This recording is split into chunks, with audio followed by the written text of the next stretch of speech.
Yeah, hi. I just want to make a brief comment. I just watched an interview with Eddie Conway, who was a Black Panther in the 1960s. And in the interview, this was on the Real News Network, and I support the Real News Network. They're great. But let's talk about Mr. Conway. Mr. Conway had served time in prison. I never knew who he was before this.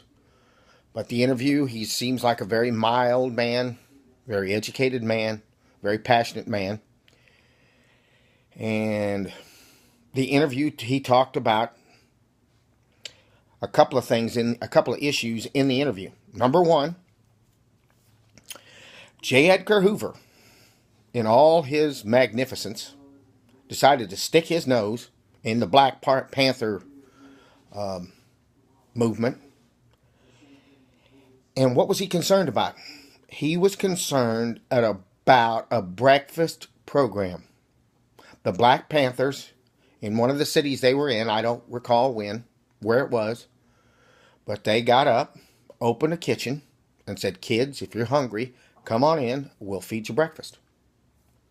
And the Black Panthers made an effort, and they fed 300 kids a morning breakfast. And it was all little black kids, African American kids, because they're African Americans. And this was something that J. Edgar Hoover, who denied the existence of the Cosa Nostra, who told us that there was no mafia. Because I just want to point out that when I was 12 years old in 1972, I wrote a paper about the Cosa Nostra, and we didn't even know that it existed. We thought it was a conspiracy theory. We just thought it was a made-up thing because J. Edgar Hoover said it didn't exist. So he didn't care about the mafia. He didn't care about their drug running. He didn't care about their murder. He didn't care about all that. He cared about the fact that a bunch of little kids in American cities were getting breakfast from the Black Panthers. That was what he was concerned about. I just find that incredible. And I'm not going to make any more comment.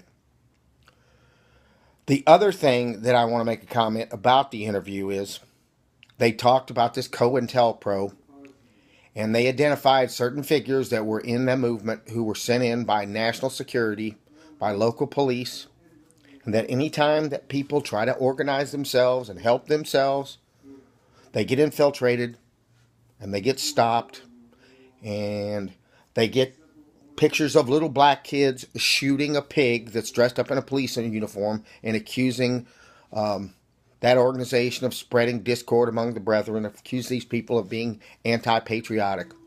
That's what they have to deal with. They have to fight against that, against their own government trying to put them down. That's what they had to do. And the last thing he talked about is he spoke about the natural fascism in the white race. He didn't specifically say it in white people. He was talking in general, but he identified the Hells Angels. He identified the identity, the Promise Keepers, people like this. And I don't think this is without cause. I think this is something within white people. I can speak to that because, as you can see, I am white. I've been white for 54 years next month. And I find it abhorrent. I find it abhorrent that people are that hateful towards each other. But I understand it to a certain extent because our supremacy on this planet is under threat. The white people's supremacy on this planet is under threat. Even now, as one white guy, Vladimir Putin, is fighting a half-white guy, Barack Obama, for the supremacy of the planet. That's what's being played out on our media. Whether that's really going on, I don't know. I just know we're in dangerous times and our consciousness is under threat. And I don't know what it all means. And I'm not a white power person. My children are Chinese. And the last girl that I got involved with was half black and half white. And I'm involved with a Filipino right now. So obviously I don't care about race. But I just want to point this out, that this is something within my own race. This very strong, clannish sort of behavior. It's there. And I think it comes from the fact that we survived the Ice Age, that we survived trauma, and we came up in a very terrible time, and that's just how we are. We're warlike. We're very warlike, machoistic people. So anyway, I made a comment. Some of that had stuff to do with Mr. Conway. He's a very mild person, a very gentle person.